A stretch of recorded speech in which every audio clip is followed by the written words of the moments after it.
welcome back to my YouTube channel PSR CS Tutorials. So in the last class we started a discussion on chapter number 2, file handling in Python. So this is the video regarding with the continuation part of the chapter number 2, file handling in Python, regarding with the second PUC computer science Python. Last session we discussed some of the concepts regarding with this chapter. So let us summarize quickly what are the concepts we are going to cover in the last session. First thing, we discussed about file and types of files. In the file and types of file, we have mainly discussed about the definition of a file, and the types of files are of two types. One is text file and the binary file. The human readable files are called text file, and the human which are not able to read the files are called binary files. We discussed about these things, and in the second point we discussed about opening and closing a text file. ಒಂದು text ಫೈಲನ್ನು opening ಮತ್ತು closing ಮಾಡುವಂಥದ್ರ ಬಗ್ಗೆ discuss ಮಾಡಿದ್ವಿ. ಯಾವ ಫಂಕ್ಷನ್ಗಳನ್ನು ಬಳಸಿ, open function ಮತ್ತು close ಫಂಕ್ಷನ್ಗಳನ್ನು ಬಳಸಿ ಹೇಗೆ ಫೈಲ್ಗಳನ್ನು ಓಪನ್ ಮಾಡೋದು ಮತ್ತು ಕ್ಲೋಸ್ ಮಾಡೋದ್ರ ಬಗ್ಗೆ ಸಿಂಟ್ಯಾಕ್ಸ್ ಮತ್ತು ಡೀಪ್ ಡಿಸ್ಕ್ರಿಪ್ಷನ್ ಬಗ್ಗೆ ಡಿಸ್ಕಸ್ ಮಾಡಿದ್ವಿ. ಇನ್ನು ಥರ್ಡ್ ಪಾಯಿಂಟ್ ಬಂದು ವೇರಿಯಸ್ ಫೈಲ್ ಆಕ್ಸೆಸ್ ಮೋಡ್ಸ್ಗಳ ಬಗ್ಗೆ ಡಿಸ್ಕಸ್ ಮಾಡಿದ್ವಿ. Number of files modes are available. So for example, R is for read mode, W is for write mode, and r plus is both read and write mode. So rb is for read the data in a binary mode, a is for append mode. So these are the some of the various access modes available in the file handling in Python we discussed in the last session. And the last part of the concept in the session number 1 is writing to a text. Writing to a text has mainly two methods. While we are going to write the information in the files, we can consider the two methods, or in a two ways we are going to represent the data. First method function is write function, and another one is the write line function. So these are the concepts we discussed in the chapter number 2, file handling in Python, in session 1. So today in this class we will see the continuation part of the same chapter, file handling in Python. Last session, session number 1, we discussed up to writing to a text file. Writing to a text file ವರ್ಗೂ ನಾವು discuss ಮಾಡಿದ್ವಿ. So ಇವಾಗ continuation part ಬಂದು reading from a text file. So reading from a text file ಅಂತ ಅಂದರೆ already create ಮಾಡಿರುವಂತಹ ಡೇಟಾವನ್ನು ಅಥವಾ already create ಮಾಡಿರುವಂಥ ಫೈಲನ್ನು ನಾವೇನು ಮಾಡ್ತಾ ಇದ್ದೀವಿ, ರೀಡ್ ಮಾಡುವಂತಹ ಒಂದು ಮೆಥಡನ್ನು ನಾವೇಂತ ಕರಿತಿದ್ದೀವಿ, reading from a text file. So first point they are going to tell, we can write a program to read the contents of a file. Already write ಆಗಿರುವಂಥ ಇನ್ಫಾರ್ಮೇಷನ್ನ ರೀಡ್ ಮಾಡಲಿಕ್ಕೆ ನಾವು ರೀಡ್ ಫಂಕ್ಷನನ್ನು ಬಳಸ್ತಾ ಇದ್ದೀವಿ. ಸೊ ಆ ರೀಡ್ ಫಂಕ್ಷನ್ನ ಬಳಸಬೇಕು ಅಥವಾ ರೀಡ್ ಫಂಕ್ಷನ್ನ ನಾವು ಯೂಸ್ ಮಾಡ್ತಾ ಇದ್ದೀವಿ ಅಂದರೆ ಆಕ್ಸೆಸ್ ಮೋಡು ರೀಡ್ ಫಂಕ್ಷನಿನ ಜೊತೆಗೆ ಕಂಪಲ್ಸರಿ ಯಾವುದಾಗಿರಬೇಕು, it may be R plus, R W plus, R A plus ಮೋಡ್ಗಳಲ್ಲಿ ನಾವು ಯೂಸ್ ಮಾಡಿದಾಗ ಮಾತ್ರ ನಾವು ಬರೆದಂತಹ ಟೆಕ್ಸ್ಟ್ ಫೈಲ್ಗಳು ನಾವು ರೀಡ್ ಮಾಡಲಿಕ್ಕೆ ಸಾಧ್ಯ. So we have 3 ways. Write ಫಂಕ್ಷನಲ್ಲಿ ನಾವು ಹೇಗೆ 2 ways ಮೆಥಡ್ ನೋಡಿದ್ವೋ, ಅದೇ ರೀತಿ ರೀಡಿಂಗ್ ಫ್ರಮ್ ಎ ಟೆಕ್ಸ್ಟ್ ಫೈಲಲ್ಲೂ ಕೂಡ 3 ಮೆಥಡ್ಸನ್ನು ನೋಡ್ತಾ ಇದ್ವಿ. ಮೊದಲನೇದು ಬಂದು read function, second one the read line function, and third one lines function method. So we have mainly 3 methods in the reading from a text file. One by one ನಾವು ನೋಡ್ತಾ ಹೋಗೋದಾದ್ರೆ, ಯಾವುದರಲ್ಲಿ ಈ ರೀಡಿಂಗ್ ಫ್ರಮ್ ಎ ಟೆಕ್ಸ್ಟ್ ಫೈಲಲ್ಲಿ first one ಬಂದು read function. First one ಬಂದು read function method. ಈ function ಮೆಥಡನ್ನು ನಾವು ಸ್ಪೆಸಿಫಿಕ್ ಆಗಿ ಕೆಲವೊಂದು ಬಿಟ್ಸ್ ಆಫ್ ಡೇಟಾವನ್ನು ಮಾತ್ರ ರೀಡ್ ಮಾಡಲಿಕ್ಕೆ ಯೂಸ್ ಮಾಡುವಂಥ ಫಂಕ್ಷನ್ನ ನಾವು ದ ರೀಡ್ ಫಂಕ್ಷನ್ ಮೆಥಡ್ ಅಂತ ಕರಿತಾ ಇದ್ದೀವಿ. So that they given the definition that this method is used to read a specified number of bytes of data from a data file. Specific number of bits of ಡೇಟಾನ ಮಾತ್ರ extract ಮಾಡಿ ನಾವು read ಮಾಡಲಿಕ್ಕೆ ಬಳಸ್ತಿರುವಂಥ ಒಂದು function method ಯಾವುದಾಗಿರುತ್ತೆ, the read function ಆಗಿರುತ್ತೆ. So syntax ಬಂದು file object dot read of N specify number of characters. ಎಷ್ಟು ಕ್ಯಾರೆಕ್ಟರ್ಸ್ಗಳನ್ನು ಮಾತ್ರ ನಾವು ರೀಡ್ ಮಾಡಬೇಕು ಅಂತ ಸ್ಪೆಸಿಫೈ ಮಾಡಲಿಕ್ಕೆ ಆಬ್ಜೆಕ್ಟ್ ಸಿಂಟ್ಯಾಕ್ಸಲ್ಲಿ ನಾವು file object dot read function ಒಳಗಡೆ ಎನ್ ಅನ್ನೋ ನಂಬರ್ ಆಫ್ ಕ್ಯಾರೆಕ್ಟರ್ಸ್ಗಳನ್ನು ಮೆನ್ಷನ್ ಮಾಡಿದಾಗ ಆ ಒಂದು ಕ್ಯಾರೆಕ್ಟರ್ಸ್ ಆಫ್ ಬಿಟ್ಸ್ ಆಫ್ ಡೇಟಾವನ್ನು ಮಾತ್ರ ನಾವು ಏನು ಮಾಡ್ತೀವಿ, ರೀಡ್ ಮಾಡ್ತೀವಿ. ಫಾರ್ ಎಕ್ಸಾಂಪಲ್, ಕೆಳಗಡೆ ನೀವು ಎಕ್ಸಾಂಪಲ್ ನೋಡೋದಾದರೆ, ಮೈ ಆಬ್ಜೆಕ್ಟ್ ಅನ್ನೋದು ಒಂದು variable. My object is equal to open function ಒಳಗಡೆ ಯಾವ ಫೈಲನ್ನು ನೀವು ರೀಡ್ ಮಾಡ್ತಾ ಇದ್ದೀರಾ, my file dot txt, my file ಅನ್ನೋ ಫೈಲನ್ನು ರೀಡ್ ಮಾಡ್ತಿದ್ದೀರಿ. ಅದರಲ್ಲಿರೋ ಇನ್ಫಾರ್ಮೇಷನ್ನ ರೀಡ್ ಮಾಡೋಕ್ಕೋಸ್ಕರ ಯಾವ ಆಕ್ಸೆಸ್ ಮೋಡನ್ನು ಬಳಸ್ತಾ ಇದ್ದೀರಾ, ಆರ್ ಅನ್ನೋ ಆಕ್ಸೆಸ್ ಮೋಡನ್ನು ಬಳಸ್ತಾ ಇದ್ದೀರಾ. ಸೊ ಎಷ್ಟು ಬಿಟ್ಸ್ ಆಫ್ ಇನ್ಫಾರ್ಮೇಷನ್ನ ರೀಡ್ ಮಾಡಬೇಕು, 10 bytes ಆಫ್ ಇನ್ಫಾರ್ಮೇಷನ್ನ ರೀಡ್ ಮಾಡ್ತಾ ಇದ್ದೀರಾ. ಅದರಲ್ಲಿ ಫಸ್ಟ್ ಸ್ಟಾರ್ಟಿಂಗಲ್ಲಿರುವ 10 bits ಯಾವುದಿದೆ ಅಂತಂದರೆ, for example hello everyone, multiline string, ಇದನ್ನು ನಾವು ಆಲ್ರೆಡಿ ಸೇವ್ ಮಾಡಿ ಇಟ್ಟಿದ್ವಿ ಮೈ ಫೈಲ್ ಡಾಟ್ ಟೆಕ್ಸ್ಟಲ್ಲಿ. ಅದರಲ್ಲಿ 10 ಕ್ಯಾರೆಕ್ಟರ್ಸ್ ಅಷ್ಟೇ ಅಂತ ನೀವು ಕನ್ಸಿಡರ್ ಮಾಡೋದಾದರೆ ಹೆಲೋ ಎವರ್ ಮಾತ್ರ ಕನ್ಸಿಡರ್ ಆಗ್ತಾ ಇದೆ, ಯಾಕಂದರೆ ಅಲ್ಲಿ 10 ಕ್ಯಾರೆಕ್ಟರ್ ಆಫ್ ಬಿಟ್ಸ್ ಮಾತ್ರ ಅಲ್ಲಿಗೆ ಅಷ್ಟಕ್ಕೆ ಕವರ್ ಆಗೋದ್ರಿಂದ ನಿಮಗೆ ಡಿಸ್ಪ್ಲೇಲಿ ಅಷ್ಟು ಮಾತ್ರ ತೋರಿಸುತ್ತೆ. ಅಷ್ಟನ್ನು ರೀಡ್ ಮಾಡಿ ಆ ಪ್ರೋಗ್ರಾಮ್ ಏನಾಗ್ತದೆ ಫೈನಲಿ ಕ್ಲೋಸ್ ಆಗ್ತದೆ. ಸೊ ಈ ರೀತಿ ಇನ್ಫಾರ್ಮೇಷನ್ನ ರೀಡ್ ಮಾಡಲಿಕ್ಕೆ ಮೊದಲನೇ ಮೆಥಡ್ ಯಾವುದಾಗಿರುತ್ತೆ, ರೀಡ್ ಫಂಕ್ಷನ್ ಆಗಿರುತ್ತೆ. ಇದ್ರ ಮೇಜರ್ ಏನಕ್ಕೆ ಬಳಸ್ತಾ ಇದ್ವಿ, ಸ್ಪೆಸಿಫಿಕ್ ನಂಬರ್ ಆಫ್ ಬೈಟ್ಸನ್ನು ಮಾತ್ರ ರೀಡ್ ಮಾಡಲಿಕ್ಕೆ ಬಳಸ್ತಿರೋದ್ರಿಂದ ಈ ಒಂದು ಮೆಥಡ್ನ ನಾವು ದ ರೀಡ್ ಫಂಕ್ಷನ್ ಮೆಥಡ್ ಅಂತ ಹೇಳಿ ಕರಿತಾ ಇದ್ದೀವಿ. Second point regarding with the first method that is the read function ಮೆಥಡಲ್ಲಿ ಇನ್ನೂ ಒಂದು ಪಾಯಿಂಟ್ ಏನಂದರೆ, ನಾವು ಹೇಗೆ ಮೊದಲು ಎನ್ ಅನ್ನೋ ವ್ಯಾಲ್ಯೂವಲ್ಲಿ ಪಾಸಿಟಿವ್ ನಂಬರ್ಸ್ ತೊಗೊಂಡ್ರೆ ಆ ಪಾಸಿಟಿವ್ ನಂಬರ್ಸ್ ಕ್ಯಾರೆಕ್ಟರ್ಸ್ ಎಷ್ಟಿದೆಯೋ ಅಷ್ಟು ಮಾತ್ರ ಡಿಸ್ಪ್ಲೇ ಆಗ್ತಿತ್ತು. ಅದೇ ರೀತಿ ಆರ್ಗ್ಯುಮೆಂಟ್ಸಲ್ಲಿ ನಾವು ನೆಗೆಟಿವ್ ವ್ಯಾಲ್ಯೂನ ತೊಗೊಳೋದಾದರೆ ಅಥವಾ ಎಂಟಿ ಫಂಕ್ಷನ್ನ ಪಾಸ್ ಮಾಡೋದಾದರೆ ಆ ರೀತಿ ತೊಗೊಂಡಾಗ ಯಾವ ರೀತಿ ಔಟ್ಪುಟ್ ನಮಗೆ ಡಿಸ್ಪ್ಲೇ ಆಗುತ್ತೆ ಅಂದರೆ, ಕಂಪ್ಲೀಟ್ ಇನ್ಫಾರ್ಮೇಷನ್ ಆ ಫೈಲಲ್ಲಿ ಏನೇನೆಲ್ಲ ನೀವು ಸ್ಟೋರ್ ಮಾಡಿರ್ತೀರ ಆ ಫೈಲ್ ಕಂಪ್ಲೀಟ್ ಇನ್ಫಾರ್ಮೇಷನ್ ನಮಗೆ ಔಟ್ಪುಟ್ ಆಗಿ ಡಿಸ್ಪ್ಲೇ ಆಗುತ್ತೆ. ಫಾರ್ ಎಕ್ಸಾಂಪಲ್ ನೀವು ಲಾಸ್ಟ್ ಎಕ್ಸಾಂಪಲ್ ನೀವು ಕನ್ಸಿಡರ್ ಮಾಡಿ ನೋಡೋದಾದರೆ ಮೈ ಫೈಲ್ ಡಾಟ್ ಟೆಕ್ಸ್ಟಲ್ಲಿ my object dot read of 10 ಅಂತ ತೊಗೊಂಡಿದ್ವಿ. 10 ಅಂತ ತೊಗೊಂಡಿರೋದ್ರಿಂದ 10 ಕ್ಯಾರೆಕ್ಟರ್ಸ್ ಮಾತ್ರ ಔಟ್ಪುಟ್ ಆಗಿ ಡಿಸ್ಪ್ಲೇ ಆಗ್ತಿತ್ತು.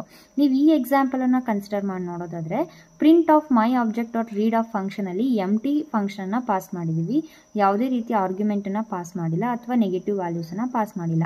ಸೊ ಇಂಥ ಸಿಚುವೇಷನಲ್ಲಿ ಔಟ್ಪುಟ್ ಯಾವ ರೀತಿ ಡಿಸ್ಪ್ಲೇ ಆಗುತ್ತೆ ಅಂದರೆ, ಮೈ ಫೈಲ್ ಡಾಟ್ ಟೆಕ್ಸ್ಟಲ್ಲಿ ಕಂಪ್ಲೀಟ್ ಇನ್ಫಾರ್ಮೇಷನ್ ನೀವೇನು ಸ್ಟೋರ್ ಮಾಡಿರ್ತೀರಾ ಅಷ್ಟು ಇನ್ಫಾರ್ಮೇಷನ್ ಡಿಸ್ಪ್ಲೇ ಆಗ್ತಾ ಇದೆ. ಸೊ ರೀಡ್ ಫಂಕ್ಷನ್ ಮೆಥಡಲ್ಲಿ 2 ವೇಸು, ಒಂದು ಪಾಸಿಟಿವ್ ವ್ಯಾಲ್ಯೂಸನ್ನು ಪಾಸ್ ಮಾಡಿದ್ರೆ ಎಷ್ಟು ಪಾಸಿಟಿವ್ ನಂಬರ್ ಆಫ್ ಬೈಟ್ಸ್ ತೊಗೊಂಡಿರ್ತೀರೋ ಅಷ್ಟು ಬೈಟ್ ಸ್ಟೋರೇಜ್ ವ್ಯಾಲ್ಯೂ ಮಾತ್ರ ಡಿಸ್ಪ್ಲೇ ಆಗ್ತಾ ಇದೆ. ನೆಗೆಟಿವ್ ಅಥವಾ ಎಂಟಿ ಆರ್ಗ್ಯುಮೆಂಟನ್ನು ನೀವು ಪಾಸ್ ಮಾಡಿದ್ರೆ ಕಂಪ್ಲೀಟ್ ಇನ್ಫಾರ್ಮೇಷನ್ ಏನಾಗ್ತದೆ ಡಿಸ್ಪ್ಲೇ ಆಗ್ತಿದೆ. So represent or read the way of text file, so that is called the read function method. So second method ಬಂದು ದ ರೀಡ್ ಲೈನ್ ಫಂಕ್ಷನ್. ಅದರೊಳಗಡೆ ಎನ್ ಅನ್ನೋ ಪ್ಯಾರಾಮೀಟರ್ ಪಾಸ್ ಮಾಡಿದ್ದೀವಿ, the read line function N method. So ಈ ಒಂದು ಮೆಥಡಲ್ಲಿ ಏನಪ್ಪ specification ಅಂದರೆ, ನಾವು negative ವ್ಯಾಲ್ಯೂಸನ್ನು ಪಾಸ್ ಮಾಡಿಲ್ಲ, ಎಂಟಿ ಆರ್ಗ್ಯುಮೆಂಟನ್ನು ಪಾಸ್ ಮಾಡಿದ್ದೀವಿ ಅಂದರೆ ನಂಬರ್ ಆಫ್ ಕ್ಯಾರೆಕ್ಟರ್ಸ್ ಎಲ್ಲಿವರೆಗೂ ಡಿಸ್ಪ್ಲೇ ಮಾಡುತ್ತೆ. ಹೇಗೆ ಇವಾಗ ನಾವು ಆರ್ಗ್ಯುಮೆಂಟ್ ಪಾಸ್ ಮಾಡದೇ ಇದ್ದರೆ ಅಥವಾ ನೆಗೆಟಿವ್ ವ್ಯಾಲ್ಯೂನ ಪಾಸ್ ಮಾಡದೇ ಇದ್ದರೆ ರೀಡ್ ಫಂಕ್ಷನಲ್ಲಿ ಕಂಪ್ಲೀಟ್ ಇನ್ಫಾರ್ಮೇಷನ್ ನಾವು ಮೈ ಫೈಲಲ್ಲಿ ಏನೇನು ಸ್ಟೋರ್ ಮಾಡಿರ್ತೀವಿ ಅದೆಲ್ಲ ಡಿಸ್ಪ್ಲೇ ಆಗ್ತಿತ್ತು. ಆದರೆ ದ ರೀಡ್ ಲೈನ್ ಫಂಕ್ಷನಲ್ಲಿ ಏನಾಗ್ತಾ ಇದೆ, \n ಒಂದು ಸೆಂಟೆನ್ಸನ್ನು ಮಾತ್ರ ಕಂಪ್ಲೀಟಾಗಿ ಡಿಸ್ಪ್ಲೇ ಮಾಡುತ್ತೆ. ನೀವು ನೆಗೆಟಿವ್ ವ್ಯಾಲ್ಯೂ ಅಥವಾ ಎಂಟಿ ವ್ಯಾಲ್ಯೂಸನ್ನು ನೀವು ತೊಗೊಂಡ್ರೆ ಅದ್ರ ಬದಲು ನೀವೇನೋ ನಂಬರ್ ಆಫ್ ಬಿಟ್ಸನ್ನ ಸ್ಪೆಸಿಫಿಕ್ ಆಗಿ ತೊಗೊಂಡ್ರೆ ಆ number of bites within the \n characters ಒಳಗಡೆ ಇರಬೇಕು. ಒಂದು ಸ್ಟ್ರಿಂಗ್ ಅಂತ ನೀವೇನು ಕನ್ಸಿಡರ್ ಮಾಡಿರ್ತೀರ ಆ ಸ್ಟ್ರಿಂಗ್ \n ಒಳಗಡೆ ನಂಬರ್ ಆಫ್ ಕ್ಯಾರೆಕ್ಟರ್ಸ್ ಇರಬೇಕು. ಸೊ ಆ ರೀತಿ ಇದ್ದಾಗ ಮಾತ್ರ ಅದು ರೀಡ್ ಮಾಡಿ ಎಷ್ಟು ಕ್ಯಾರೆಕ್ಟರ್ಸ್ ಇರುತ್ತೋ ಅಷ್ಟು character of bytes of information ಅದು ನನಗೆ ಏನು ಮಾಡುತ್ತೆ, ಡಿಸ್ಪ್ಲೇ ಮಾಡುತ್ತೆ. So this is how the read line function second method works. Earlier ಇಲ್ಲೂ ಕೂಡ ಅವ್ರು ಏನು ಹೇಳ್ತಾರೆ, ಆಗಲೇ ಹೇಳ್ದಂಗೆ ನಾನು, if no argument or a negative number is specified. ನೀವು ಬರೆದಂಥ ಎಕ್ಸಾಂಪಲಲ್ಲಿ ಲಾಸ್ಟ್ ಎಕ್ಸಾಂಪಲ್ ನೀವು ಸ್ಪೆಸಿಫಿಕ್ ಮಾಡಿ ನೋಡೋದಾದರೆ ಅದರಲ್ಲೂ ಕೂಡ ನಾವು 10 ಅನ್ನೋ ವ್ಯಾಲ್ಯೂ ತೊಗೊಂಡಿದ್ವಿ. \n ಒಳಗಡೆ ಎಷ್ಟು ಕ್ಯಾರೆಕ್ಟರ್ಸ್ 10 ಬೈಟ್ಸ್ ಆಫ್ ಸೈಜ್ ತೊಗೊಳುತ್ತೋ ಅಷ್ಟನ್ನು ಮಾತ್ರ ಡಿಸ್ಪ್ಲೇ ಮಾಡ್ತಾ ಇದೆ. ಇಲ್ಲಿ ನೆಗೆಟಿವ್ ವ್ಯಾಲ್ಯೂನು ತೊಗೊಂಡಿಲ್ಲ, ಆರ್ಗ್ಯುಮೆಂಟ್ಸ್ ಪಾಸ್ ಎಂಟಿ ಆರ್ಗ್ಯುಮೆಂಟನ್ನು ಪಾಸ್ ಮಾಡಿದ್ದೀವಿ. ಅವಾಗ ಏನು ಮಾಡುತ್ತೆ, ಇನ್ಫಾರ್ಮೇಷನು ಮೈ ಫೈಲಲ್ಲಿ ಸ್ಟೋರ್ ಮಾಡಿದಂಥ ಮೊದಲನೇ ಸಿಂಗಲ್ ಲೈನನ್ನು ಮಾತ್ರ ಏನು ಮಾಡ್ತಾ ಇದೆ, ಅದು ಡಿಸ್ಪ್ಲೇ ಮಾಡ್ತಾ ಇದೆ. So this is how we are going to work in the second method read line function. ಇನ್ನು ನೆಕ್ಸ್ಟ್ ಪಾಯಿಂಟ್ ಬಂದು to read the entire file. ನಾವು ಎಂಟೈರ್ ಫೈಲ್ನ ರೀಡ್ ಮಾಡಬೇಕು ರೀಡ್ ಲೈನ್ ಫಂಕ್ಷನ್ನ ಬಳಸಿ ಅನ್ನೋದಾದರೆ ನೀವು ಏನನ್ನು ಬಳಸಬೇಕಾಗತ್ತೆ, ಲೂಪಿಂಗ್ ಫಂಕ್ಷನ್ನ ಬಳಸಬೇಕಾಗತ್ತೆ ಅಥವಾ ಲೂಪಿಂಗ್ ಬಳಸಬೇಕಾಗತ್ತೆ. ಹಾಗಾಗಿ ಲೂಪನ್ನು ಬಳಸೋದ್ರಿಂದ ಇದನ್ನು ಇನ್ನೊಂದು ಹೆಸರಲ್ಲೂ ಕೂಡ ಕರೀತಾ ಇದ್ದಾರೆ, that is called looping or iterative over a file object. Iterative over a file object are also called as looping file object ಅಂತ ಕೂಡ ಕರೀತಾ ಇದ್ದಾರೆ. So this is the continuation information about the read line function method. Third function ಬಂದು the read lines function ಅಂತ. Read lines ಫಂಕ್ಷನಲ್ಲಿ ಏನು ಮಾಡುತ್ತೆ, complete information ನಾವು ಫೈಲಲ್ಲಿ ಏನೇನೆಲ್ಲ ಸ್ಟೋರ್ ಮಾಡಿರ್ತೀವಿ ಆ ಸ್ಟೋರ್ ಮಾಡಿದಂಥ ಇನ್ಫಾರ್ಮೇಷನ್ \n ಜೊತೆಗೆ ನಮಗೆ ಕಂಪ್ಲೀಟ್ ಇನ್ಫಾರ್ಮೇಷನ್ನ ಆ್ಯಸ್ ಇಟ್ ಈಸ್ ಡಿಸ್ಪ್ಲೇ ಮಾಡ್ತಾ ಹೋಗುತ್ತೆ. ಅದಕ್ಕಾಗಿ ಈ ಒಂದು ಫಂಕ್ಷನ್ ಮೆಥಡ್ನ ಏನು ಡಿಫೈನ್ ಮಾಡಿದ್ದಾರೆ, the method reads all the lines and returns the lines along with new line as a list of strings. New ಲೈನಿನ ಜೊತೆಗೆ ನಂಬರ್ ಆಫ್ ಸ್ಟ್ರಿಂಗ್ಸ್ ಎಷ್ಟು ತೊಗೊಂಡಿರ್ತೀರೋ ಅಷ್ಟು ಕೂಡ ನಮಗೆ ಏನಾಗುತ್ತೆ ಔಟ್ಪುಟ್ಟಲ್ಲಿ ಡಿಸ್ಪ್ಲೇ ಆಗ್ತಾ ಇದೆ. So this is how we are going to work the read line function. That is the third method using in the reading from a text file. ನೋಡೋದಾದರೆ ಈಗ writing from a text file ನೋಡಿದ್ದೀವಿ, reading from a text file ಬಗ್ಗೆನೂ information ತಿಳ್ಕೊಂಡಿದ್ದೀವಿ. ಇಲ್ಲಿ ಎಕ್ಸಾಂಪಲಲ್ಲಿ ನೋಡಿ ನಾವೇನು ಬರೆದಿದ್ದೀವಿ, ಇನ್ಫಾರ್ಮೇಷನ್ನ ಮೊದಲು ರೈಟ್ ಮಾಡ್ತಿದ್ದೀವಿ. ರೈಟ್ ಮಾಡೋದಕ್ಕೆ ಇನ್ಫಾರ್ಮೇಷನ್ನ ಇನ್ಪುಟ್ ಮಾಡ್ತಿದ್ದೀವಿ. ಮೊದಲು ಒಂದು ವೇರಿಯಬಲ್ ತೊಗೊಂಡಿದ್ದೀವಿ, F object is equal to open function ಬಳಸಿದ್ದೀವಿ. File name test file dot txt ಅಂತ ಕೊಟ್ಟಿದ್ದೀವಿ. ಇನ್ಫಾರ್ಮೇಷನ್ ರೈಟ್ ಮಾಡೋಕ್ಕೋಸ್ಕರ ಆಕ್ಸಿಸ್ ಮೋಡ್ ಏನು ತೊಗೊಂಡಿದ್ದೀವಿ, ರೈಟ್ ಅಂತ ತೊಗೊಂಡಿದ್ದೀವಿ. ಇನ್ಫಾರ್ಮೇಷನ್ ರೈಟ್ ಮಾಡೋದಕ್ಕೋಸ್ಕರ ಸೆಂಟೆನ್ಸನ್ನ ರೈಟ್ ಮಾಡಲಿಕ್ಕೆ enter the contents to be return in the file. ಆ ಫೈಲ್ ಒಳಗಡೆ, ಯಾವ ಫೈಲ್ ಒಳಗಡೆ, ಟೆಸ್ಟ್ ಫೈಲ್ ಅನ್ನೋ ಫೈಲ್ ಒಳಗಡೆ ನಾವು ಏನೇನೆಲ್ಲ ಇನ್ಫಾರ್ಮೇಷನ್ ಬರೀಬೇಕು ಅಂತ ಇಷ್ಟಪಡ್ತೀವಿ ಆ ಎಲ್ಲ ಇನ್ಫಾರ್ಮೇಷನ್ನ enter the contents to be return in the file ಅದರೊಳಗಡೆ ನಾವೇನು ಮಾಡ್ತೀವಿ, ಇನ್ಸರ್ಟ್ ಮಾಡ್ತೀವಿ. ಇನ್ಸರ್ಟ್ ಮಾಡಿದ್ಮೇಲೆ ರೈಟ್ ಆಕ್ಸಿಸ್ ಮೋಡ್ ಏನಾಗ್ತಾ ಇದೆ, ಕ್ಲೋಸ್ ಆಗ್ತಾ ಇದೆ. ಆಫ್ಟರ್ ದಟ್ ನಾವು ಬರೆದಂಥ ಇನ್ಫಾರ್ಮೇಷನ್ ಡಿಸ್ಪ್ಲೇ ಮಾಡಲಿಕ್ಕೆ ನಾವು ಯಾವುದನ್ನು ತೊಗೊಳ್ತಾ ಇದ್ದೀವಿ, ರೀಡ್ ಫಂಕ್ಷನ್ನ ತೊಗೊಳ್ತಾ ಇದ್ದೀವಿ. Again to perform the read function we taken one output statement that is called print statement. Now reading the contents of the file. Print ಸ್ಟೇಟ್ಮೆಂಟಲ್ಲಿ ಏನಿರುತ್ತೋ ಅದು ಆ್ಯಸ್ ಇಟ್ ಈಸ್ ಎಕ್ಸಾಕ್ಟ್ ಆಗಿ ನಮಗೆ ಡಿಸ್ಪ್ಲೇ ಆಗುತ್ತೆ. Again we taken F object is equal to open function. ಯಾವ open function ಏನಕ್ಕೋಸ್ಕರ open ಮಾಡ್ತಾ ಇದೀವಿ, ಫೈಲ್ನ ರೀಡ್ ಮಾಡಲಿಕ್ಕೆ. ಮೊದಲು ಓಪನ್ ಫಂಕ್ಷನ್ ಬಳಸಿದ್ವಿ, ಅದನ್ನು ಅಲ್ಲಿ ರೈಟ್ ಮಾಡ್ತಿದ್ವಿ. ಇಲ್ಲಿ ರೀಡ್ ಮಾಡೋದಕ್ಕೆ ಯಾವ ಆಕ್ಸೆಸ್ ಮೋಡ್ ತೊಗೊಂಡಿದ್ವಿ, ಆರನ್ನ ಆಕ್ಸೆಸ್ ಮೋಡ್ ತೊಗೊಂಡಿದ್ವಿ. ಅಲ್ಲಿ ತೊಗೊಂಡಂಥ ಇನ್ಫಾರ್ಮೇಷನ್ ಎಲ್ಲಿ ಸ್ಟೋರ್ ಆಗಿದೆ ಅಂದರೆ string looping complete information display ಆಗಬೇಕು. ಯಾವುದರಲ್ಲಿ ಟೆಸ್ಟ್ ಫೈಲಲ್ಲಿ ಬರೆದಂಥ ಕಂಪ್ಲೀಟ್ ಡೇಟಾ ಡಿಸ್ಪ್ಲೇ ಆಗೋಕ್ಕೋಸ್ಕರ ನಾವು ಆಗಲೇ ಡಿಸ್ಕಸ್ ಮಾಡ್ದಂಗೆ ಕಂಪ್ಲೀಟ್ ಇನ್ಫಾರ್ಮೇಷನ್ ಡಿಸ್ಪ್ಲೇ ಆಗಬೇಕು ಅಂದರೆ ಯು ಕ್ಯಾನ್ ಟೇಕ್ ಲೂಪಿಂಗನ್ನು ಬಳಸಿ ನೀವು ಮಾಡ್ಬೋದು. ಹಾಗಾಗಿ for loop str in F object ವೇರಿಯಬಲಲ್ಲಿ ಎಫ್ ಆಬ್ಜೆಕ್ಟ್ ಅನ್ನೋ ವೇರಿಯಬಲ್ ಸ್ಟೋರ್ ಮಾಡಿದಂಥ ಪ್ರತಿಯೊಂದು ಸ್ಟ್ರಿಂಗ್ ಇನ್ಫಾರ್ಮೇಷನ್ ಏನಾಗಬೇಕು, ಡಿಸ್ಪ್ಲೇ ಆಗಲಿಕ್ಕೆ ಪ್ರಿಂಟ್ ಆಫ್ str ಅಂತ ತೊಗೊಂಡಿದ್ವಿ. ಡಿಸ್ಪ್ಲೇ ಆದಮೇಲೆ ನಮಗೆ ಆ ಫಂಕ್ಷನ್ ಏನಾಗಬೇಕು, ಕ್ಲೋಸ್ ಆಗಬೇಕು. ಅದಕ್ಕೆ ಡಾಟ್ ಕ್ಲೋಸ್ ಫಂಕ್ಷನನ್ನು ಬಳಸಿದ್ವಿ. ಸೊ ನೀವು ಕೆಳಗಡೆ ನೋಡೋದಾದರೆ ಔಟ್ಪುಟ್ಟಲ್ಲಿ enter the contents to be return in the file ಅದು ರೈಟ್ ಮೋಡ್ ಇತ್ತು. ಹಾಗಾಗಿ ನಾವು ಅಲ್ಲಿ ಇನ್ಫಾರ್ಮೇಷನ್ನ ರೈಟ್ ಮಾಡಿದ್ವಿ. ಏನು ರೈಟ್ ಮಾಡಿದ್ವಿ, I have A Python programming ಅಂತ ರೈಟ್ ಮಾಡಿದ್ವಿ. ರೈಟ್ ಮಾಡಾದ್ಮೇಲೆ ಇವಾಗ ರೀಡ್ ಮೋಡ್ ಓಪನ್ ಆಗುತ್ತೆ. ರೀಡ್ ಮೋಡ್ ಓಪನ್ ಆದಮೇಲೆ ಒಂದು ಸ್ಟೇಟ್ಮೆಂಟ್ ನಿಮಗೆ ಪ್ರಿಂಟ್ ಆಗಿದೆ ಅಲ್ಲಿ, ನಾವು reading the contents of the file. Read mode open ಆದಮೇಲೆ ನಾವು ರೈಟ್ ಮೋಡಲ್ಲಿ ಬರೆದಂಥ ಇನ್ಫಾರ್ಮೇಷನ್ ನಮಗೆ ಔಟ್ಪುಟ್ ಆಗಿ ಏನಾಗ್ತದೆ, ಡಿಸ್ಪ್ಲೇ ಆಗ್ತದೆ. So this is a simple example related to the writing and reading to a text file ಆಗಿರುತ್ತೆ. ಕಾನ್ಸೆಪ್ಟ್ ಬಂದು setting offsets in a file. Setting offsets in a file ಅಂತ ಬಂದರೆ for example I can consider offsets as a cursor. ಒಂದು cursor ಅಂತ ನಾನು consider ಮಾಡೋದಾದರೆ ಇನ್ಫಾರ್ಮೇಷನ್ನ ಎಲ್ಲಿಂದ right ಮಾಡಬೇಕು ಅಥವಾ ಎಲ್ಲಿಂದ ಎರೇಸ್ ಮಾಡಬೇಕು, ಒಂದು ಪರ್ಟಿಕ್ಯುಲರ್ ಪಾಯಿಂಟನ್ನು ನಾವೇನು ರೆಫರೆನ್ಸ್ ಆಗಿ ಇಟ್ಕೊಂಡಿರ್ತೀವಿ ಅದನ್ನು ನಾವೇನಂತ ಕರಿತಿದ್ದೀವಿ, setting offsets in a file ಅಂತ ಕರಿತಿದ್ದೀವಿ. If you want to access data in a random fashion, ನಮಗೆ ಇನ್ಫಾರ್ಮೇಷನ್ ರ್ಯಾಂಡಮ್ ಮ್ಯಾನರಲ್ಲಿ ಬೇಕು ಅಂದಾಗ we can use the two function method. That is one is seek function, another one is the tell function. ನಾವು already ಬರೆದಿರುವಂಥ ಇನ್ಫಾರ್ಮೇಷನ್ನು random ಆಗಿ ನಮಗೆ retrieve ಮಾಡ್ಕೊಳ್ತಾ ಇದ್ದೀವಿ ಅಂದಾಗ we can use the two function. That is one is seek function, another one is the tell function. So one by one ನೋಡೋದಾದರೆ ಮೊದಲನೇದು ಟೆಲ್ ಫಂಕ್ಷನ್ ಬಗ್ಗೆ ಡಿಸ್ಕಸ್ ಮಾಡೋದಾದರೆ this function returns on integer that specifies the current position of the file object in the file. ಅಂದರೆ current position ಅಂದರೆ at particular ಆಗಿ cursor offset ಎಲ್ಲಿದೆ ಅಲ್ಲಿಂದನೇ information retrieve ಆಗ್ತಿದ್ರೆ ಅಥವಾ ಅಲ್ಲಿಂದನೇ ಇನ್ಫಾರ್ಮೇಷನ್ ನಮಗೆ ರಿಟರ್ನ್ ಆಗ್ತಾ ಇದ್ದರೆ ಆ ರೀತಿಯಾಗಿ ವರ್ಕ್ ಆಗುವಂಥ ಫಂಕ್ಷನ್ ಮೆಥಡನ್ನು ನಾವು ಟೆಲ್ ಫಂಕ್ಷನ್ ಅಂತ ಹೇಳಿ ಕರಿತೀವಿ. ಅಂದರೆ ಆ ಟೆಲ್ ಫಂಕ್ಷನ್ ಏನು ಮಾಡುತ್ತೆ, ನಮಗೆ ಹೇಳುತ್ತೆ ಯೂಸರ್ಗೆ ಕರ್ಸರ್ ಪಾಯಿಂಟ್ ಎಲ್ಲಿಂದ ವರ್ಕ್ ಆಗ್ತದೆ, ಕರೆಂಟ್ಲಿ ಅದು ಯಾವ ಪೊಸಿಷನಲ್ಲಿದೆ ಅಂತ ಹೇಳಲಿಕ್ಕೆ ಬಳಸ್ತಿರುವಂತಹ ಮೆಥಡ್ ಯಾವುದಾಗಿರುತ್ತೆ, ಟೆಲ್ ಫಂಕ್ಷನ್ ಆಗಿರುತ್ತೆ. ಅದಕ್ಕೆ ನೀವು ಸಿಂಟೆಕ್ಸನ್ನು ಕರೆಂಟ್ ಪೊಸಿಷನ್ನ ತಿಳ್ಕೋಬೇಕು ಅಂತ ಅಂದ್ಕೊಂಡ್ರೆ ನೀವು ಅದಕ್ಕೆ ಸಿಂಟೆಕ್ಸ್ ಯಾವ ರೀತಿ ಬರೀಬೇಕಾಗತ್ತೆ, file object dot tell function. File object ಯಾವುದನ್ನ ನೀವು ಸ್ಪೆಸಿಫೈ ಮಾಡಿರ್ತೀರಾ ಆ file object dot tell function ಅಂತ ಬರೆದ್ರೆ ನಿಮಗೆ ಕರೆಂಟ್ ಪೊಸಿಷನ್ ಅದು ಎಲ್ಲಿದೆ ಅಂತ ನಮಗೇನಾಗುತ್ತೆ, ಡಿಸ್ಪ್ಲೇ ಆಗುತ್ತೆ. So this is first one called tell function. ನಾವೀಗ ಟೆಲ್ ಫಂಕ್ಷನ್ ನೋಡಿದ್ವಿ. ಟೆಲ್ ಫಂಕ್ಷನ್ ಅಂದರೆ ಏನು ಡಿಸ್ಕಸ್ ಮಾಡಿದ್ವಿ, ಟೆಲ್ ಅಂದರೆ ಹೇಳೋದು, ಏನನ್ನು ಹೇಳ್ತಾ ಇದೆ, ಆಫ್ಸೆಟ್ ಪೊಸಿಷನ್ನು ಎಲ್ಲಿದೆ ಅಂತ ಹೇಳ್ತಿತ್ತು. ಈಗ ಸೆಕೆಂಡ್ ಒನ್ ಬಂದು the seek function. Seek function ಅಂದರೆ ನಾವು ಎಲ್ಲಿಗೆ ಬೇಕೋ ಪರ್ಟಿಕ್ಯುಲರ್ ಪೊಸಿಷನನ್ನು ಸೆಟ್ ಮಾಡುವಂಥದ್ದು. ನಮಗೆ ಪರ್ಟಿಕ್ಯುಲರ್ ಪೊಸಿಷನ್ ಎಲ್ಲಿಗೆ ಬೇಕೋ ಅಲ್ಲಿಗೆ ಸೆಟ್ ಮಾಡಲಿಕ್ಕೆ ಬಳಸ್ತಿರೋ ಫಂಕ್ಷನ್ ಯಾವುದಾಗಿರುತ್ತೆ, ಸೀಕ್ ಫಂಕ್ಷನ್ ಆಗಿರುತ್ತೆ.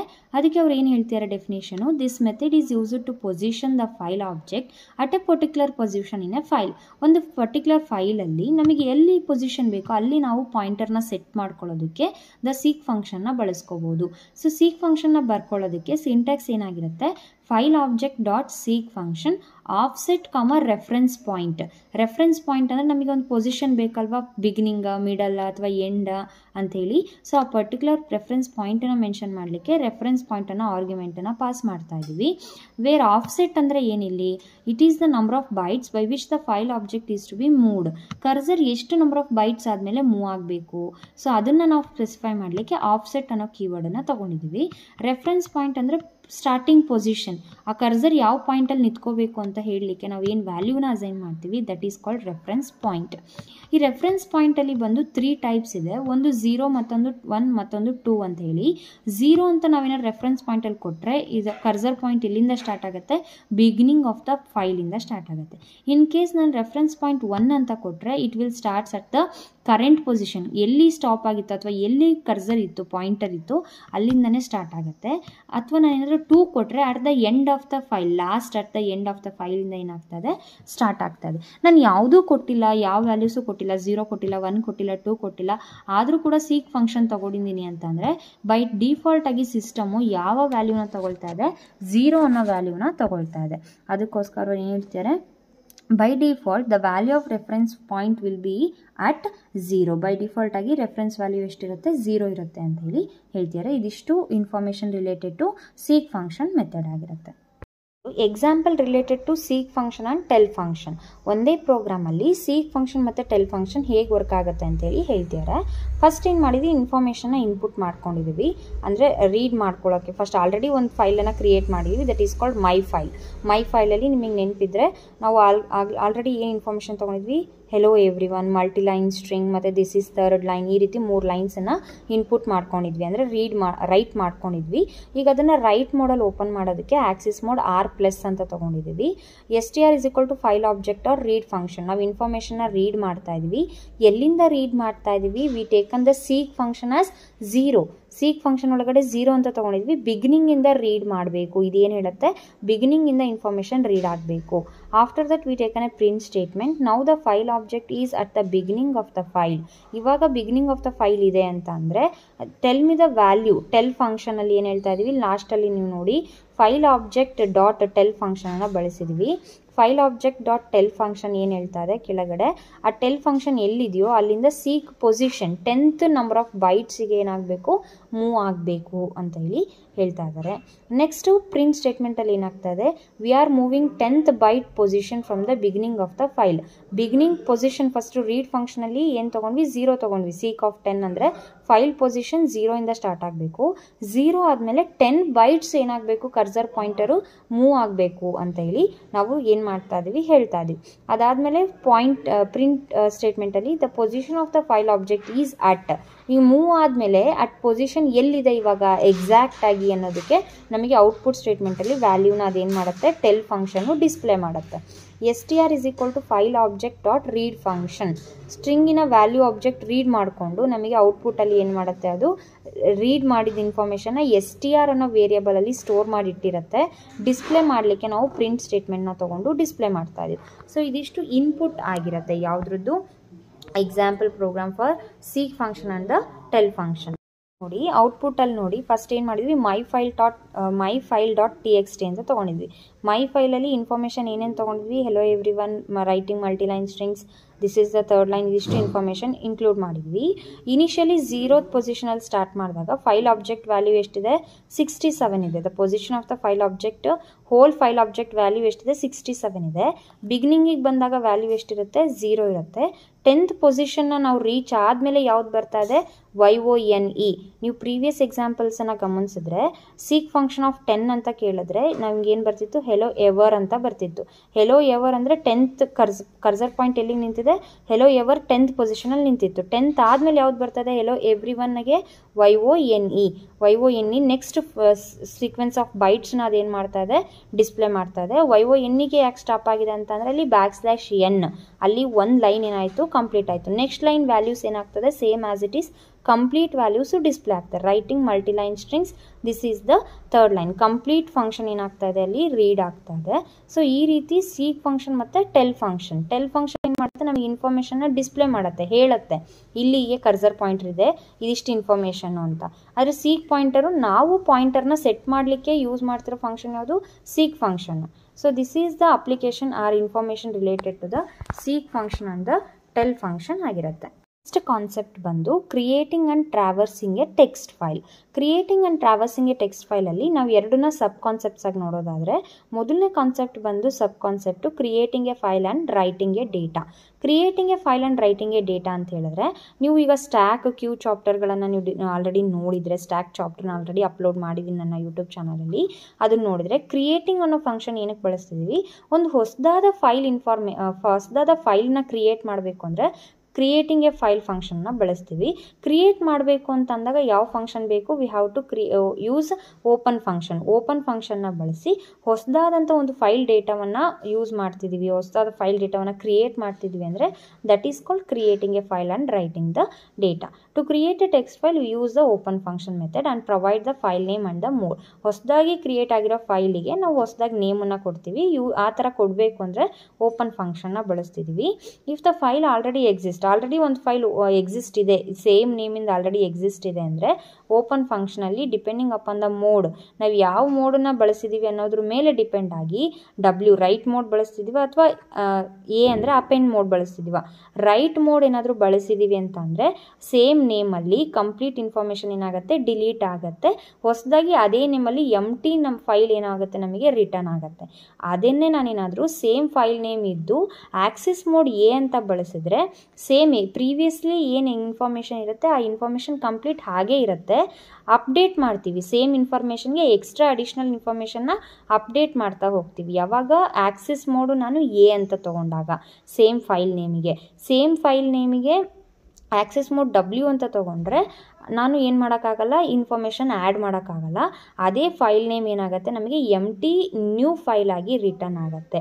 So this is how we are going to discuss some information related to creating a file and writing the data ಆಗಿರುತ್ತೆ. So creating is nothing but ಸಿಂಪಲಾಗಿ ನೀವು understand ಮಾಡ್ಕೋಬೇಕು ಅಂದರೆ ಹೊಸದಾಗಿ ಒಂದು ಫೈಲನ್ನ ಕ್ರಿಯೇಟ್ ಮಾಡೋದು. ಸೇಮ್ ನೇಮ್ ಇರೋದು, ಆಲ್ರೆಡಿ ಕ್ರಿಯೇಟ್ ಮಾಡಿರೋ ನೇಮನ್ನೇ ಮತ್ತೆ ನಾನು ಅದೇ ನೇಮ್ ಕೊಟ್ಟಿದ್ದೀನಿ ಅಂದರೆ ಅದೇನಾಗುತ್ತೆ? ಎಂಟಿ ಫೈಲನ್ನ ಕೊಡುತ್ತೆ. Depends upon the Axis mode. W ತೊಗೊಂಡ್ರೆ ಎಂಟಿ ಡೇಟಾ ಕೊಡುತ್ತೆ, ಎ ತೊಗೊಂಡ್ರೆ ಅಪೆಂಡ್ ಮೋಡಲ್ಲಿ ಪ್ರೀವಿಯಸ್ ಡೇಟಾ ಹಾಗೆ ಇರುತ್ತೆ. ಅಡಿಷ್ನಲ್ ಇನ್ಫಾರ್ಮೇಷನ್ನ ನಾವೇನು ಮಾಡ್ತಾ ಹೋಗ್ತೀವಿ? ಆ್ಯಡ್ ಮಾಡ್ತೀವಿ. ಇದೆ creating and traversing a text ಫೈಲಿಗೆ ಕ್ರಿಯೇಟಿಂಗ್ ಆ್ಯಂಡ್ ಇನ್ಫಾರ್ಮೇಷನ್ಗೆ ಮೊದಲು ಕ್ರಿಯೇಟ್ ಮಾಡಿದ್ದೀವಿ. practice.txt is the name of the file. practice.txt ಅನ್ನೋದು ಒಂದು ಫೈಲ್ ನೇಮ್ ತೊಗೊಂಡಿದ್ದೀವಿ. ಅದನ್ನು ಕ್ರಿಯೇಟ್ ಮಾಡಲಿಕ್ಕೆ ಓಪನ್ ಫಂಕ್ಷನ್ ಬಳಸಿದ್ದೀವಿ. ಒಂದು ಕಂಡೀಷನ್ ತೊಗೊಂಡಿದ್ದೀವಿ, ವೈಲ್ ಲೂಪ್ ಕಂಡೀಷನ್ ತೊಗೊಂಡಿದ್ದೀವಿ. ಟ್ರೂ ಅನ್ನೋ ಕೀವರ್ಡ್ ಬಳಸಿದ್ದೀವಿ. ಟಿ ಕ್ಯಾಪ್ಸಲ್ಲೇ ಇರಬೇಕು because true is a keyword ಆಗಿರುತ್ತೆ. ಡೇಟಾವನ್ನು ಇನ್ಪುಟ್ ಮಾಡ್ಕೊಳ್ಳೋಕ್ಕೆ ಡೇಟಾ ಅನ್ನೋ ವೇರಿಯಬಲ್ ತೊಗೊಂಡಿದ್ದೀವಿ. ಇನ್ಪುಟ್ ಫಂಕ್ಷನ್ ಒಳಗೆ enter data to save in the text file. ಆ practice.txt ಫೈಲ್ ಒಳಗಡೆ ನೀವು ಏನು ಇನ್ಫಾರ್ಮೇಷನ್ ಇನ್ಸರ್ಟ್ ಮಾಡೋಕ್ಕೆ ಇಷ್ಟಪಡ್ತೀರಾ ಅದನ್ನು ಇನ್ಸರ್ಟ್ ಮಾಡಿ ಅಂತ ಹೇಳಿ ತಗೊಳ್ಳಿಕ್ಕೆ ಒಂದು ಸ್ಟೇಟ್ಮೆಂಟನ್ನು ತೊಗೊಂಡಿದ್ದೀವಿ. ಏನೆಲ್ಲ ಇನ್ಫಾರ್ಮೇಷನ್ ಸ್ಟೋರ್ ಮಾಡ್ತೀವೋ ಅದೆಲ್ಲದು ಡೇಟಾ ಅನ್ನೋ ವೇರಿಯೇಬಲಲ್ಲಿ ಸ್ಟೋರ್ ಆಗಿರುತ್ತೆ. ನೆಕ್ಸ್ಟ್ ಅದು ಇನ್ಸರ್ಟ್ ಆದಮೇಲೆ ANS ಅನ್ನೋ ಒಂದು ವೇರಿಯೇಬಲ್ ತೊಗೊಂಡಿದ್ದೀವಿ. ಅಲ್ಲೂ ಕೂಡ ಏನು ಇನ್ಫಾರ್ಮೇಷನ್ ತೊಗೊಳ್ತಾ ಇದ್ದೀವಿ ಅಂದರೆ do you wish to write more, ಮತ್ತಷ್ಟು ಇನ್ಫಾರ್ಮೇಷನ್ ಬರೆಯೋದಕ್ಕೆ ನೀವು ಇಷ್ಟಪಡ್ತೀರಾ ಅನ್ನೋದಾದರೆ ವೈ ಅಥವಾ ಎನ್ ಅಂತ ಎಂಟರ್ ಮಾಡಬೇಕು. ಆ ಕಂಡೀಷನ್ ಏನಿದೆ ಇಲ್ಲಿ ಅಂದರೆ ಈಫ್ ಕಂಡೀಷನಲ್ಲಿ ಆನ್ಸರ್ ಅಂದರೆ ANS is equal to N. ನೀನೇನಾದರೂ ಎನ್ನಿಗೆ ಈಕ್ವಲ್ ಆಗಿತ್ತು ಅಂದರೆ ನೋ ಅಂತ ಅರ್ಥ. N stands for no and Y stands for yes. No ಅಂದರೆ ಕಂಪ್ಲೀಟಾಗಿ ಪ್ರೋಗ್ರಾಮ್ ಏನಾಗುತ್ತೆ? ಕ್ಲೋಸ್ ಆಗುತ್ತೆ. ಇನ್ ಕೇಸ್ ಎನ್ನಿಗೆ ಈಕ್ವಲ್ ಆಗಿಲ್ಲ ಅಂದರೆ ಅರ್ಥ ಏನು? ಎಸ್ ಅಂತ. ಎಸ್ ಅಂದರೆ ಎಗೇನ್ ಏನು ಮಾಡುತ್ತೆ? ಸೇಮ್ ಸ್ಟೇಟ್ಮೆಂಟು ಪ್ರಿಂಟ್ ಆಗುತ್ತೆ. ಯಾವ ಸ್ಟೇಟ್ಮೆಂಟ್ ಪ್ರಿಂಟ್ ಆಗುತ್ತೆ? Enter data to save in the text file ಅಂತ ಪ್ರಿಂಟ್ ಆಗಿ ಎಗೇನ್ ಮತ್ತೆ ಕ್ವೆಶನ್ ಕೇಳುತ್ತೆ. ನೀವು ಇನ್ಫಾರ್ಮೇಷನ್ನ ಇನ್ಪುಟ್ ಮಾಡ್ತಾ ಹೋಗ್ತಾರೆ. ಇದು ಏನಪ್ಪ ಅಂದರೆ creating a new file to the data. Input ಬರೆದಿರೋದಕ್ಕೆ ಕೆಳಗಡೆ ಔಟ್ಪುಟ್ ಕೊಡ್ತಾ ಇದೆ ನೋಡಿ. ಅಲ್ಲಿ ಏನಿದೆ output? Enter data to save in the text file. Text ಫೈಲಲ್ಲಿ ನೀವೇನು ಡೇಟಾ ಇನ್ಸರ್ಟ್ ಮಾಡ್ಲಿಕ್ಕೆ ಇಷ್ಟಪಡ್ತೀರಿ ಅಂದರೆ chapter 2 file handling in Python ಅಂತ ಕೊಟ್ಟಿದ್ದೀನಿ ನಾನು. Do you wish to write more? Yes ಅಂತ ಅಂದರೆ ವೈ ಅಂತ ಕೊಟ್ಟಿದ್ದೀನಿ. Enter data to save in the text file. ಏನು ಮತ್ತೆ ಎಗೇನ್ ನೀವೇನು ಆ್ಯಡ್ ಮಾಡಬೇಕು ಅಂತಿದ್ದೀರಾ? ಕಂಪ್ಯೂಟರ್ ಸೈನ್ಸ್ ಅಂತ ಕೊಟ್ಟಿದ್ದೀನಿ. ನೆಕ್ಸ್ಟ್ ಎಗೇನ್ ಮತ್ತೆ ಕ್ವಶನ್ ಕೇಳ್ತಿದ್ದೆ, ನಾನು ಎನ್ ಅಂತ ಕೊಟ್ಟಿದ್ದೀನಿ. ಎನ್ ಅಂದರೆ ನೋ. ಇದಿಷ್ಟು ಇನ್ಫಾರ್ಮೇಷನ್ ಏನಾಗ್ತದೆ? Creating and writing a text ಫೈಲಲ್ಲಿ ಇದಿಷ್ಟು information and example program for the creating and writing a text file ಆಗಿರುತ್ತೆ. ಒಂದು second point traversing a file and displaying the data. Traversing a file and displaying a data ಅಲ್ಲಿ information traversing ಅಂದರೆ ನೀವು already create ಮಾಡಿರುವಂಥ ಇನ್ಫಾರ್ಮೇಷನನ್ನು ಫಸ್ಟಿಂದ ಅಂದರೆ ಬಿಗಿನಿಂಗಿಂದ ಅಟ್ ಎಂಡ್ವರೆಗೂ ಕಂಪ್ಲೀಟ್ ಇನ್ಫಾರ್ಮೇಷನ್ ಡಿಸ್ಪ್ಲೇ ಆಗಲಿಕ್ಕೆ ಬಳಸ್ತಿರುವಂಥ ಒಂದು ಮೆಥಡ್ ಯಾವುದು ಅಂದರೆ traversing a file and displaying the data. Traversing ಅಂದರೆ ವಿಸಿಟಿಂಗ್ ಅಂತ. ವಿಸಿಟ್ ಎಲ್ಲಿ ಮಾಡ್ತಿದ್ದೀವಿ, ಕಂಪ್ಲೀಟ್ ಇನ್ಫಾರ್ಮೇಷನ್ ಏನು ಪಿಕ್ ಮಾಡಿರ್ತೀವಿ ಆ ಈ ಬಿಗಿನಿಂಗಿಂದ ಎಂಡ್ವರೆಗೂ ಕಂಪ್ಲೀಟ್ ಇನ್ಫಾರ್ಮೇಷನ್ ಡಿಸ್ಪ್ಲೇ ಆಗಲಿಕ್ಕೆ ನಾವು ಬಳಸ್ತಿರೋವಂಥದ್ದು. ಎಕ್ಸಾಂಪಲ್ ನೀವು ಪ್ರೋಗ್ರಾಮ್ ನೋಡೋದಾದರೆ ಇಲ್ಲಿ ನೋಡಿ, ಲಾಸ್ಟ್ ಫೈಲ್ ಏನು ತೊಗೊಂಡಿದ್ವಿ, ನೇಮು practice.txt ತೊಗೊಂಡಿದ್ವಿ, ರೀಡ್ ಮೋಡ್ ಅಲ್ಲಿ ರೈಟ್ ಮೋಡ್ ತೊಗೊಂಡಿದ್ರೆ ಇಲ್ಲಿ ರೀಡ್ ಮೋಡ್ ತೊಗೊಂಡಿದ್ವಿ. ಇಲ್ಲಿ ನಾವು ಯಾವುದೇ ಇನ್ಫಾರ್ಮೇಷನ್ ಆ್ಯಡ್ ಮಾಡ್ತಾ ಇಲ್ಲ, we are just taking for read. String is equal to file object dot read line, while string print of string is equal to file object dot read line, file object dot close. Information ಏನಾದರೂ ಇತ್ತು ಅಂದರೆ ಅದನ್ನು read ಮಾಡಿ, ಏನು ಇಲ್ಲ ಅಂದರೆ close ಮಾಡಿ ಅಂತ ಹೇಳ್ತಾ ಇದ್ದಾರೆ. ನೀವು ಔಟ್ಪುಟ್ಟನ್ನು ನೋಡಿ ಕೆಳಗಡೆ ಬಾಕ್ಸಲ್ಲಿ chapter 2 file handling in Python computer science ಅಂತ ಇದೆ. ಇದರಲ್ಲಿ ನೋಡಿ 2 ಸ್ಪ್ಲಿಟ್ ಆಗಿರುತ್ತೆ. ಲಾಸ್ಟ್ ಎಕ್ಸಾಂಪಲ್ ನೀವು ನೋಡೋದಾದರೆ chapter 2 file handling in Python ಅಂತ ಒಂದು ಸೆಂಟೆನ್ಸನ್ನು ತೊಗೊಂಡಿದ್ದೆ. ಎಗೇನ್ ಇನ್ನೊಂದು ಸರಿ ಬರೆಯುವಾಗ ಕಂಪ್ಯೂಟರ್ ಸೈನ್ಸ್ ಅಷ್ಟೇ ಬರೆದಿದ್ದೆ. ಆದರೆ ಟ್ರಾವರ್ಸ್ ಮಾಡಿದಾಗ practice.txt ಅನ್ನೋ ಫೈಲಲ್ಲಿ ಕಂಪ್ಲೀಟ್ ಇನ್ಫಾರ್ಮೇಷನ್ ಏನಾಗಿದೆ, ಡಿಸ್ಪ್ಲೇ ಆಗಿದೆ. ಏನು ಇನ್ಫಾರ್ಮೇಷನ್ ಕಂಪ್ಲೀಟ್ ತೊಗೊಂಡಿದೆ, chapter 2 file handling in Python computer science ಅನ್ನೋ ಕಂಪ್ಲೀಟ್ ಇನ್ಫಾರ್ಮೇಷನು ಒಂದೇ ಸೆಂಟೆನ್ಸಲ್ಲಿ ಏನಾಗಿದೆ, ಡಿಸ್ಪ್ಲೇ ಆಗಿದೆ. ಈ ರೀತಿ complete information from beginning to the ಎಂಡ್ವರೆಗೂ ಡಿಸ್ಪ್ಲೇ ಮಾಡಬೇಕು ಅಂದರೆ ನಾವು traversing a file and displaying the data ಅನ್ನೋ ಮೆಥಡನ್ನು ಬಳಸ್ತಾ ಇದ್ದೀವಿ. So this is about creating and traversing a text file ಆಗಿರುತ್ತೆ. ನೆಕ್ಸ್ಟ್ ಕಾನ್ಸೆಪ್ಟ್ ಬಂದು the pickle module. The pickle module is nothing but, we already familiar with the word pickle. Pickle is nothing but, ಇವಾಗ ನಾವು word ಕೇಳಿದ್ದೀವಿ, familiar ಇದೆ. Pickle ಅಂದರೆ mango pickle ಆಗಿರ್ಬೋದು ಅಥವಾ lemon pickle ಅಂದರೆ ಏನು ಉಪ್ಪಿನಕಾಯಿ ಅಲ್ವಾ. ಸೊ ಏನು ಉಪ್ಪಿನಕಾಯಿ is nothing but longest storage food. Long ಟೈಮಿಗೆ ನಾವು ಸ್ಟೋರ್ ಮಾಡ್ತಿರುವಂಥ ಫುಡ್ಡನ್ನು ನಾವು ಇಲ್ಲಿ ಪಿಕಲ್ ಅಂತ ಕನ್ಸಿಡರ್ ಮಾಡೋದಾದರೆ, ಸೊ ಏನು ಪಿಕಲ್, ಕಂಪ್ಯೂಟರ್ ಸೈನ್ಸಲ್ಲಿ ಏನಕ್ಕೆ ಪಿಕಲ್ ಅಂತ ತೊಗೊಂಡಿದ್ದಾರೆ ಅಂದರೆ it is the longest storage of data. ಕಂಪ್ಯೂಟರಲ್ಲಿ ನಾವು ಸ್ಟೋರ್ ಮಾಡ್ತಿರುವಂಥ ಡೇಟಾ ಲಾಂಗ್ ಟರ್ಮಲ್ಲಿ ಸ್ಟೋರ್ ಮಾಡ್ತಾ ಇರುವಂಥದ್ದು ವಿತೌಟ್ ಅಫೆಕ್ಟಿಂಗ್ ಎಕ್ಸ್ಟರ್ನಲ್ ಡಿವೈಸಸ್ಸಿಂದ ನಾವು ಅಫೆಕ್ಟ್ ಆಗದೇನೆ ಲಾಂಗ್ ಟರ್ಮಲ್ಲಿ ಸ್ಟೋರ್ ಮಾಡ್ತಿರುವಂಥ ಇನ್ಫಾರ್ಮೇಷನ್ನ ನಾವು ಪಿಕಲ್ ಅಂತ ಕರಿತಿದ್ದೀವಿ. ಆ ಲಾಂಗ್ ಟರ್ಮಲ್ಲಿ ಸ್ಟೋರ್ ಮಾಡಲಿಕ್ಕೆ ಬಳಸ್ತಾ ಇರುವಂತಹ ಆಬ್ಜೆಕ್ಟ್ಸ್ಗಳನ್ನು ಪಿಕಲ್ ಆಬ್ಜೆಕ್ಟ್ಸ್ ಅಥವಾ ಪೈಥಾನ್ ಆಬ್ಜೆಕ್ಟ್ಸ್ ಅಂತ ಹೇಳಿ ಕರಿತಿದ್ದೀವಿ. ಸೊ ಹಾಗಾದರೆ ಇಲ್ಲಿ ಫಸ್ಟ್ ಪಾಯಿಂಟ್ ನೀವು ನೋಡೋದಾದರೆ, to save any object structure along with data Python provides a module called pickle.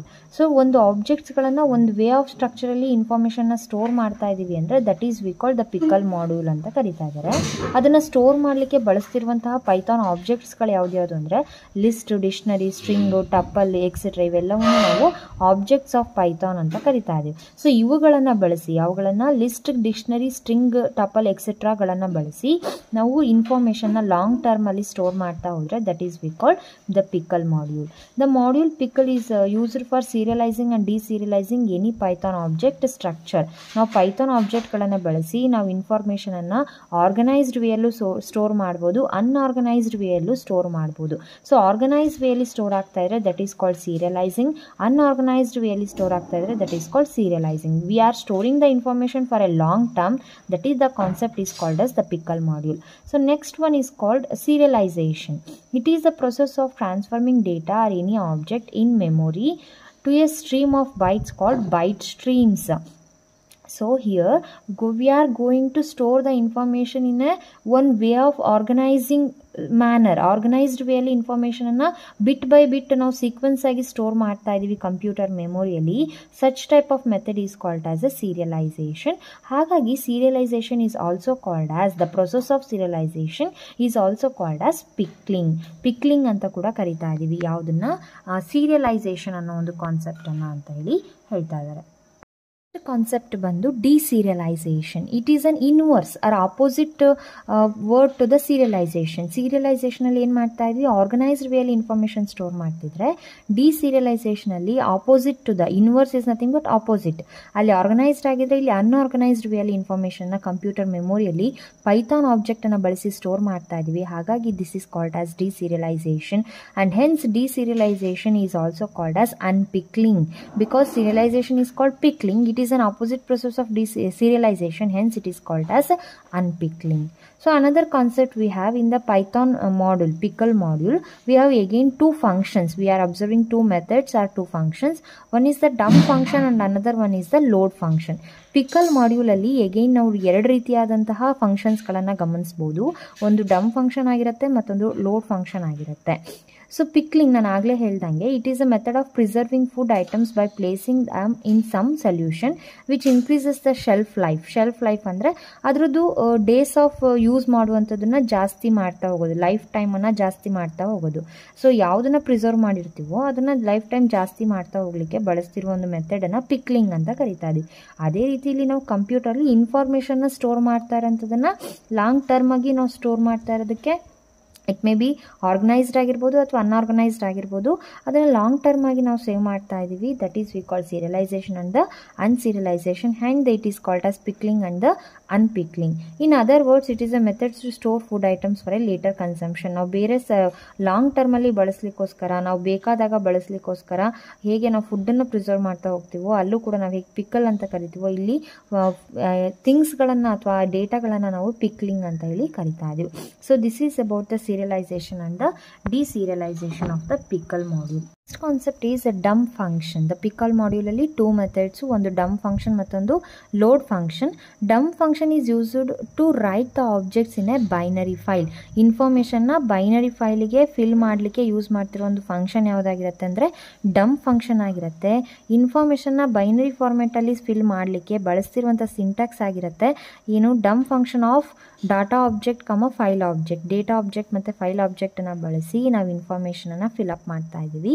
So ನೀವು ಎಕ್ಸಾಂಪಲನ್ನು ನೋಡೋದಾದರೆ import pickle list values is equals to, ಇಂಪೋರ್ಟನ್ನು ಕೀವರ್ಡನ್ನು ಬಳಸಿ we are using the name called pickle and list values list value ಇದೆ variable. ಲಿಸ್ಟನ್ನು ತೊಗೊಂಡಿದ್ದೀವಿ because we use square brackets and inside the square brackets we have number of elements that is called 1 Deepika F26. ಅಂದರೆ 1 ಅನ್ನೋದು ಒಂದು register number ಅಥವಾ serial number ಅಂತ consider ಮಾಡಿದ್ರೆ, name of the student ಬಂದು Deepika, is A male or female ಅಂತ consider ಮಾಡಿದ್ರೆ it is a female, F so that they can taken. in 26 is the age of the student ಅಂತ consider ಮಾಡಿದ್ರೆ ಈ ಒಂದು ಡೇಟಾವನ್ನು ಬೈನರಿ ಫಾರ್ಮ್ಯಾಟಲ್ಲಿ ಫಿಲ್ ಮಾಡಲಿಕ್ಕೆ ನಾವು ಯಾವ ಒಂದು ಫಂಕ್ಷನ್ ತೊಗೊತಾ ಇದ್ದೀವಿ, ಡಂಪ್ ಫಂಕ್ಷನ್ನ ತೊಗೊಂಡಿದ್ದೀವಿ. ಹಾಗಾಗಿ ಕೆಳಗಡೆ again to write we are writing the information, hence we open the file first ಏನು ಮಾಡ್ತಾ ಇದ್ದೀವಿ, ಓಪನ್ ಫಂಕ್ಷನ್ನ ಬಳಸಿ ಒಂದು ಫೈಲನ್ನು ಕ್ರಿಯೇಟ್ ಮಾಡ್ತಾ ಇದ್ದೀವಿ. ಫೈಲಿಗೆ ಏನು ನೇಮ್ ಕೊಟ್ಟಿದ್ದೀವಿ, ಮೈ binary .dat is a file extension for the data. Data is nothing but we are inserting the information for the particular file by using the access mode called WB, that is writing the information in binary mode. We are writing the information in binary mode, hence we have taken the access mode called WB. We are using the dump function, only we are inserting information into the computer. ನಾವು input ಮಾತ್ರ ಕೊಡ್ತಾ ಇದ್ದೀವಿ, ಹಾಗಾಗಿ input ಮಾತ್ರ ಕೊಡೋ ಸಂದರ್ಭದಲ್ಲಿ dump function ಅನ್ನು ಮಾತ್ರ ಬಳಸ್ತೀವಿ.